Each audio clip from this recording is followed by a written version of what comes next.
Hello aspirants, welcome back to my HCV solution series. तो हमने इस सीरीज़ में क्वेश्चन 33 तक सॉल्व कर लिया था और आज कंटिन्यू करेंगे क्वेश्चन नंबर 34 से। तो लेट्स सी क्वेश्चन 34।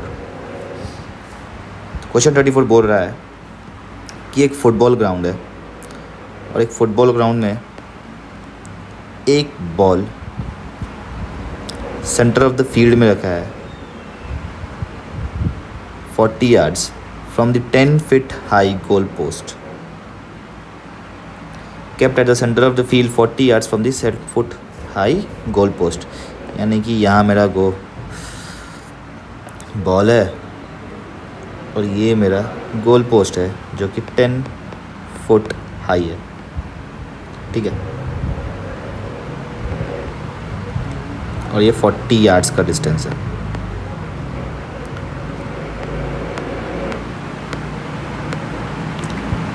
और goal is attempted by kicking the football at 64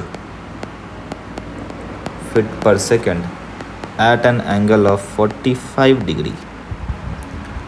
तो बताना है कि क्या गोल होगा कि नहीं। तो बहुत ही आसान क्वेश्चन, लेट्स सी। सबसे पहले तो 40 यार्ड्स को इसको भी फिट में कन्वर्ट कर लेते हैं। 40 यार्ड्स होता है 120 फुट, एक यार्ड में 3 फुट होता है, तो 40 यार्ड्स में 120 फीट्स होंगे और ये 10 फुट हाई है। पहले तो पता कर लेते हैं कि इसका रेंज क्या होगा। ग्रेविटी फुट पर सेकंड में 32 होता है, ये मैंने पिछले वीडियो में बता चुका हूँ। और ग्रेविटी डाउनवर्ड एक्ट करेगा तो ए एक्सेलरेशन जो माइनस जी होगा। इसको भी हम लोग ऐसे ही करेंगे, एक कोऑर्डिनेट एक्सिस मानेंगे एक्स और वाई, जहाँ पे यू एक्स मेरा होगा 64 cos 45 डिग्री, दैट इज़ 64/√2 या फिर 32√2 मी फुट पर सेकेंड। और यू वाई भी 64 sin 45 डिग्री और ये 32√2 फुट पर सेकेंड। अब इसका टाइम ऑफ फ्लाइट निकाल लेते हैं। तो टाइम ऑफ फ्लाइट होता है 2u/g। लास्ट वीडियो में मैंने टाइम ऑफ फ्लाइट को बाकायदा काइनेमेटिक सॉल्यूशन से निकाल के दिखाया था। तो 2u/g, 2u है मेरा 32√2 अपॉन g इज़ 32, तो ये आ गया 2√2 सेकेंड्स। अब बता देंगे हम इसका रेंज कितना होगा। तो रेंज जो होगा इस बॉल का वो होगा ux into total time of flight. तो दिस इज़ 32√2 इंटू 2√2। तो इसको हम सॉल्व करेंगे तो ये आएगा, ये कितना आएगा 64 इंटू 2 128 फुट। यानी कि बॉल जो है ये अगर गोल पोस्ट नहीं होता तो ये इसके आगे चला जाता। ठीक है, लेकिन यहाँ मेरा गोल पोस्ट है। अब ये गोल जो बॉल है, क्या ये गोल के ऊपर से निकला है या गोल के नीचे से निकला है, ये पता करने के लिए मुझे ये 120 फुट के रेंज पे बॉल का हाइट देखना पड़ेगा। तो उसके लिए पहले देख लेते हैं ये 120 फुट पे जो है 120 फुट रेंज कवर करने में बॉल को कितना टाइम लगेगा। तो सिंपल उसके लिए 120 foot equals to u x तो मुझे मालूम है 32√2 इंटू टाइम जो लगेगा। इसको सॉल्व करेंगे तो टी आ जाएगा 120 अपॉन 32√2 सेकेंड्स। ठीक है, अब इतने टाइम पे मेरे बॉल का हाइट मुझे देखना है ये कितना होगा। इसको थोड़ा सा सिंप्लीफाई कर लेते हैं, तो ये आ जाएगा 4 8 टाइम्स और 4 ये 30 टाइम्स, फिर 4 और ये 15, देखिए 15/4√2 सेकेंड्स। और हाइट मुझे पता करना है एट दिस टाइम ht। उसके लिए मैं ut + ½ at स्क्वायर लगा सकता हूँ, तो uyt + ½ ay t स्क्वायर।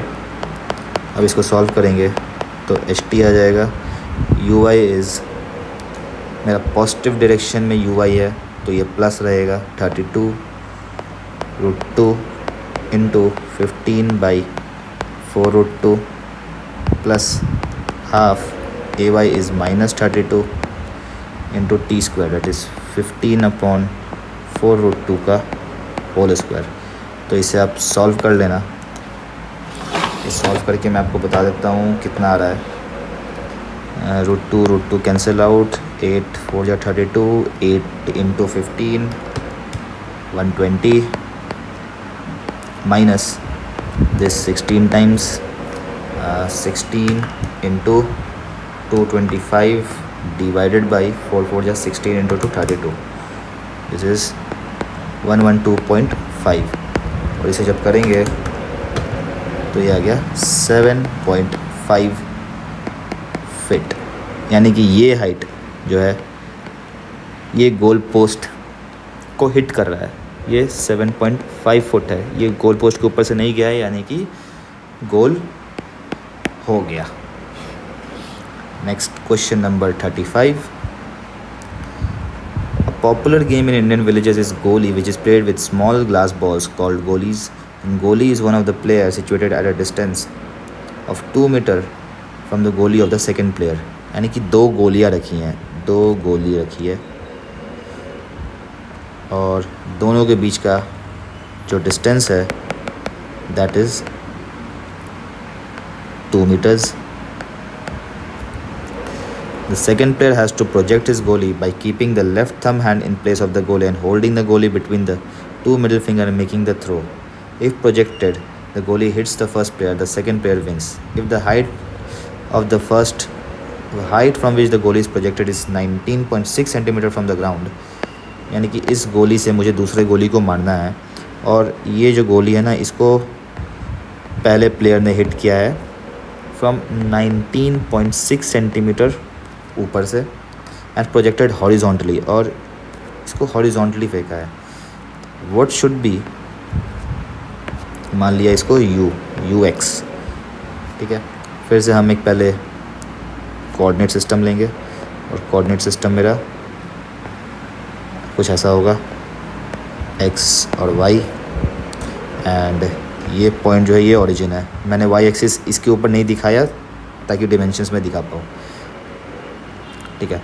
तो पूछा है स्पीड ux, पूछा है मेरे से कि कितना होना चाहिए so that it directly hits the stationary goalie without falling on the ground earlier, कि ये डायरेक्टली जाके इसको हिट कर दे।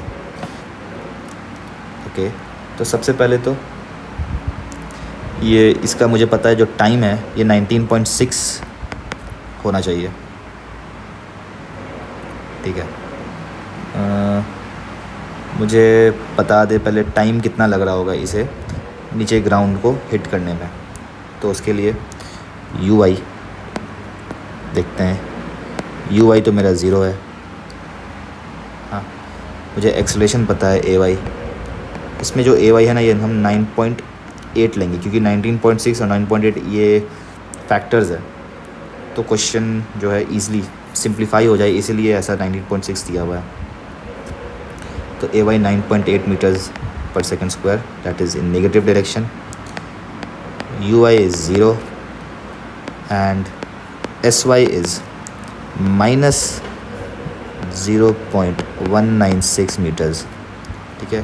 तो यहाँ से हम टाइम निकाल लेंगे। कैसे, sy इक्वल्स टू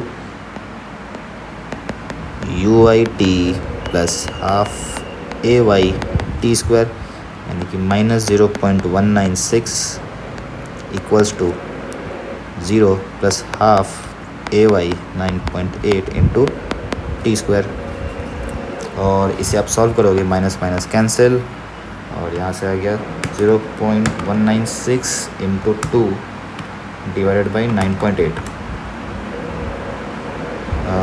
तो टी आ गया 0.2 सेकेंड्स। अब ये 0.2 सेकेंड्स में जो ux है, ux को 2 मीटर कवर करना है, यानी कि speed equals to distance upon time. तो यहाँ से आ गया 10 मीटर्स पर second answer. Next question number 36। Figure 3E8 मैं फिगर बना दूंगा, एक सेकेंड। हाँ, फिगर कुछ ऐसा है। क्वेश्चन में कहा गया है कि एक गड्ढा है रोड पे, गड्ढा है रोड में, ये जो है ये गड्ढा है और इसके अगल बगल ये एक इंक्लिनेशन दिया हुआ है जो कि है 15 डिग्रीज़ का, 15 डिग्रीज़ का एक इंक्लिनेशन दिया है, और ये गड्ढा है 11.7 फुट का। तो मिनिमम स्पीड मोटर बाइक का कितना होना चाहिए, सो दैट, यानी कि मान लीजिए ये एक मोटर बाइक आ रहा है, तो इसका स्पीड कितना होना चाहिए।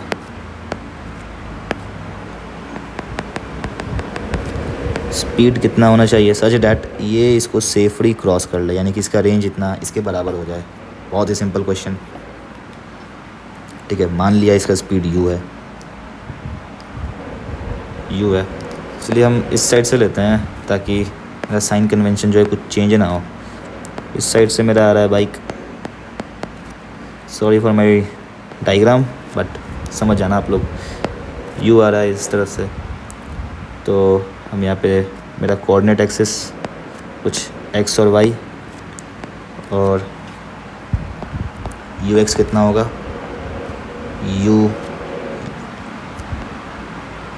ux होगा u cos theta and uy is u sin theta. पहले तो टाइम ऑफ फ्लाइट बता दें, time of flight is 2u sin theta upon g, और जो रेंज होगा, range is ux into T F, that is 2u square sine theta cos theta upon g. इसे solve करेंगे तो u square sine 2 theta by g, ये मुझे मिल गया exact range का एक्सप्रेशन। अब मुझे u मालूम है, नहीं u नहीं मालूम है, थीटा मालूम है, g मालूम है और रेंज मालूम है, तो सिंपल पुट करना है और आंसर निकालना है।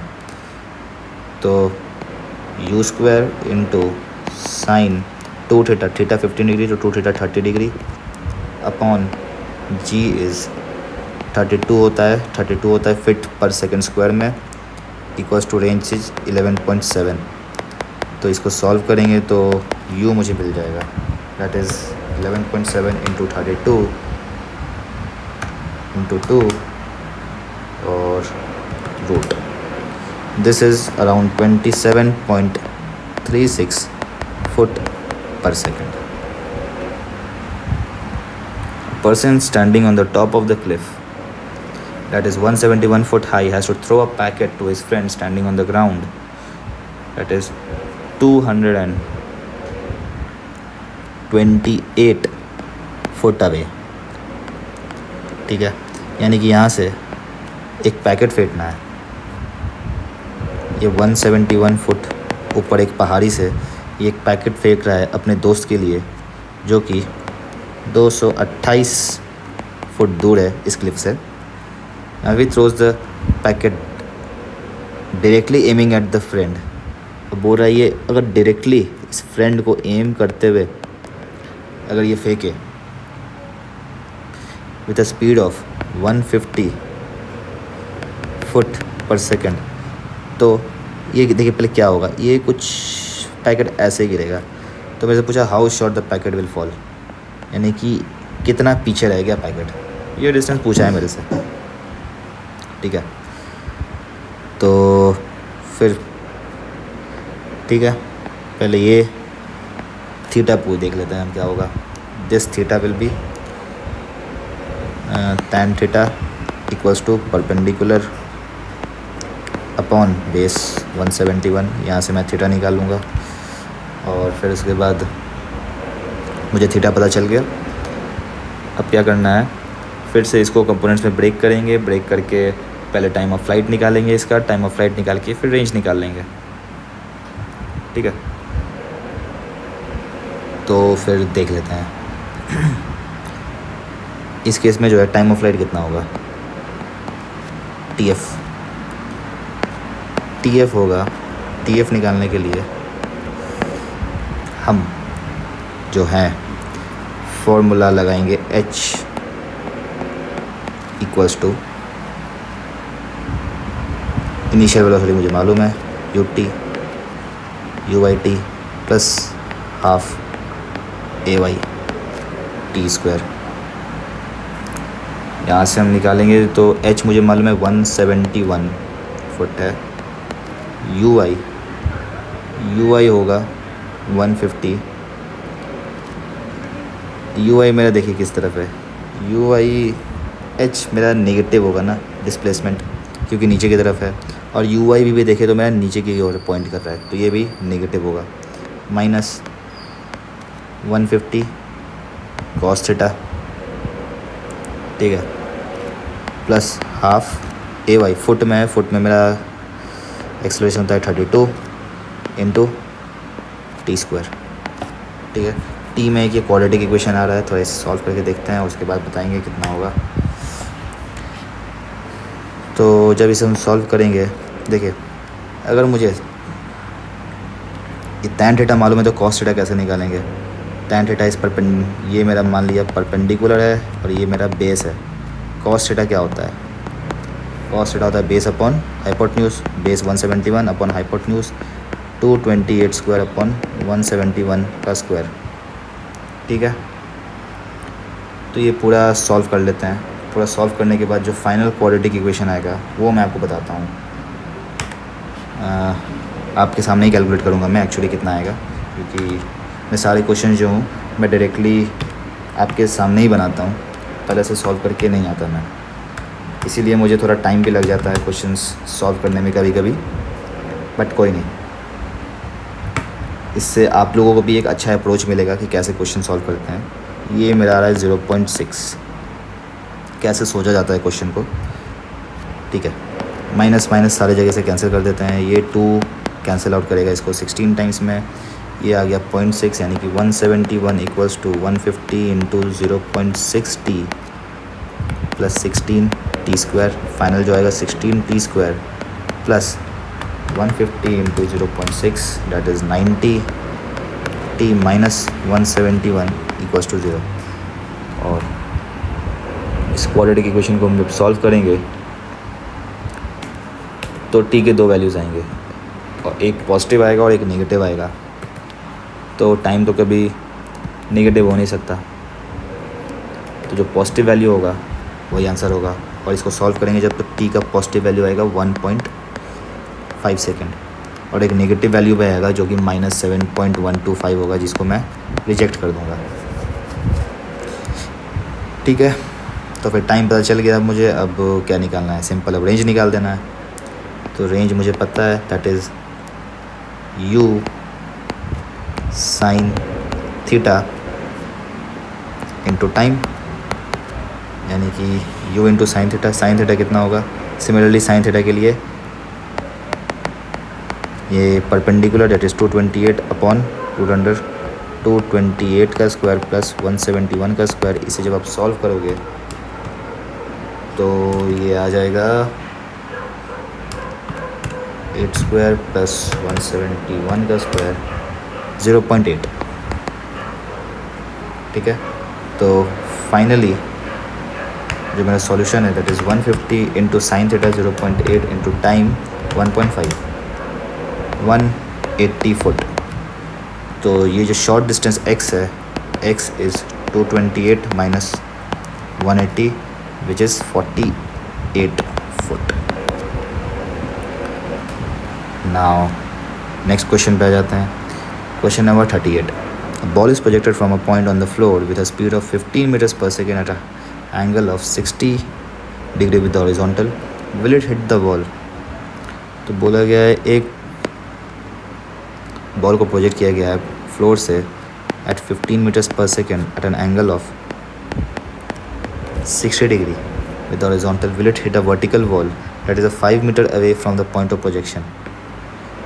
5 मीटर दूर एक वॉल है, क्या इसको ये हिट करेगा? And perpendicular to the plane of projection without hitting the floor. तो क्या पूछ रहे, क्या ये इसको ऐसे परपेंडिकुलरली हिट कर पाएगा कि नहीं?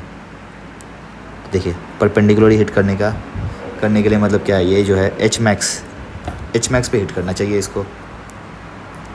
Will the answer differ if the wall is 22 meters away. तो हम देख लेते हैं इसे परपेंडिकुलरली हिट कर रहा है या नहीं कर रहा है.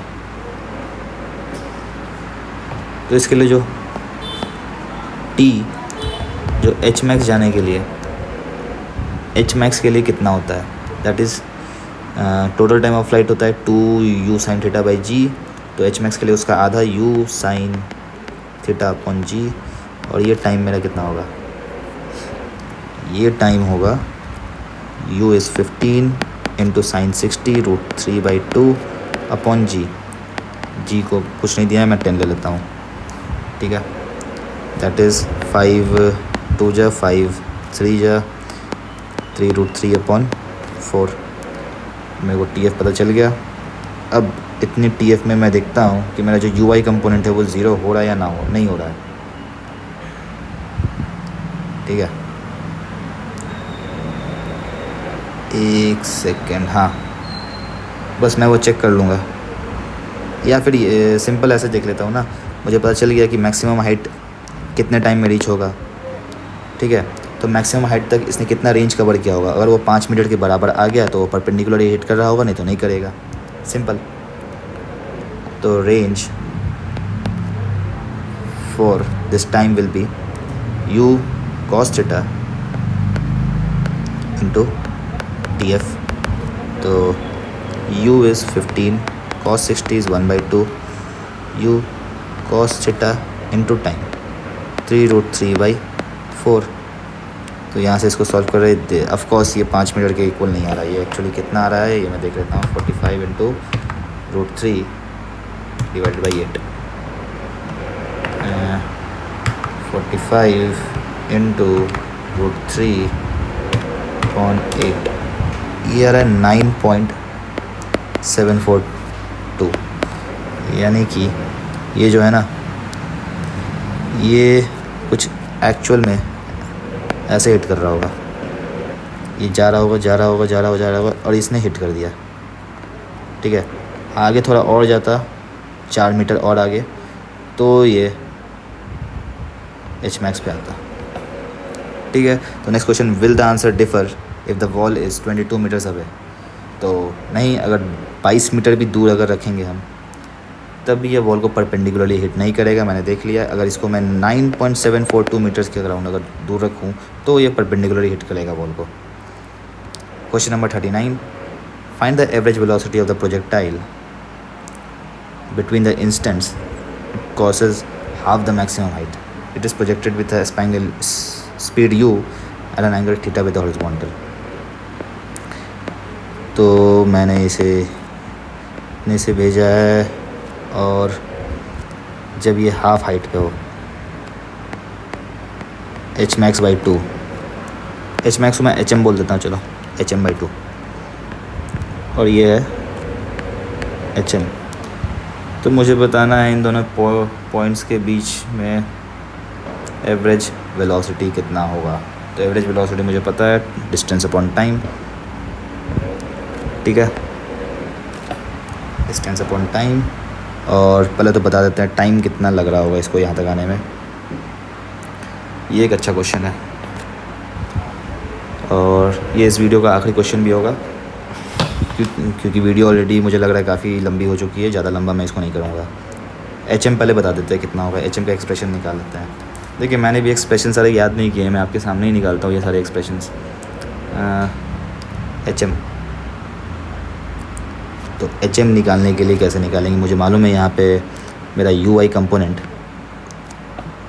VY कंपोनेंट 0 होगा, यहाँ पे UI, ठीक है।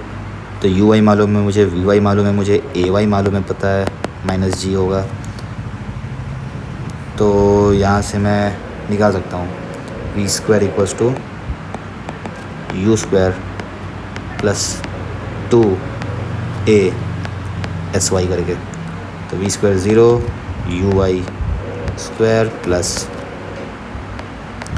2AHM। तो HM आ गया UI² / 2G। अब HM/2 कितना होगा? HM/2 will be UI² / 4G। और इतना हाइट तक आने में इस प्रोजेक्टाइल को टाइम कितना लगेगा? आप लोग सोचेंगे कि इसमें आधा टाइम लगेगा, लेकिन नहीं, आधा टाइम नहीं लगेगा क्योंकि ये सिमेट्रिक नहीं है, ठीक है। सिमेट्री नहीं है यहाँ से यहाँ तक में कोई भी। पूरे प्रोजेक्टाइल अगर होता तो यहाँ पे सिमेट्री है, ये जो हाफ है ये दोनों सिमेट्रिक है, तो इसीलिए ये टाइम और ये टाइम इक्वल होता है। लेकिन इसमें कोई सिमेट्री नहीं है तो इक्वल नहीं होगा, ठीक है। तो मुझे टाइम निकालना है और मुझे क्या क्या पता है, मुझे हाइट पता है, UI पता है और एक्सेलरेशन पता है। तो उसके लिए तो एक ही फार्मूला मुझे याद आ रहा है, SY = UYT + ½ AYT²। और यहाँ से अगर हम करेंगे तो ये आ जाएगा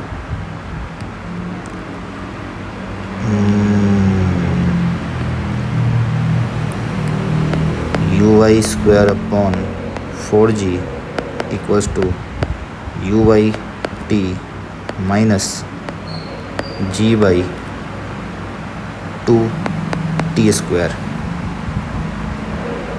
ठीक है। अब इस क्वाड्रेटिक इक्वेशन को सॉल्व करना होगा हमें।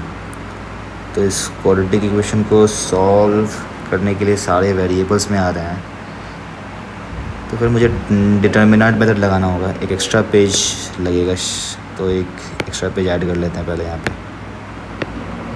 ठीक है। तो देखिए UI² = 4UYGT - 2G²T², ठीक है। थोड़ा इसको अरेंज कर लेते हैं। तो 2G² T² - 4UYGT + UI² = 0। और अब इतना कुछ करने के बाद पहले डिस्क्रिमिनेंट निकाल के देखते हैं। डिस्क्रिमिनेंट क्या होता है? डिस्क्रिमिनेंट होता है B² - 4AC, यानी कि 16UY² G² - 4 × 2 = 8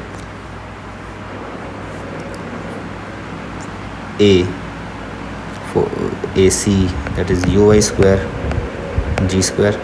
तो इसको जब सॉल्व करेंगे तो सिर्फ 4 बचेगा, रूट आ जाएगा 2UYG, ठीक है। तो टाइम आ जाएगा -B, that is 4UYG ± 2UYG। देखिए इसमें 2 टाइम आ रहे हैं और दोनों पॉजिटिव आ रहा है। और क्यों आ रहा है मैं बताऊंगा अभी। /2 है 4G²। तो यहाँ से सॉल्व करेंगे तो एक तो आएगा 4 - 2 2 2/4 1/2 1/2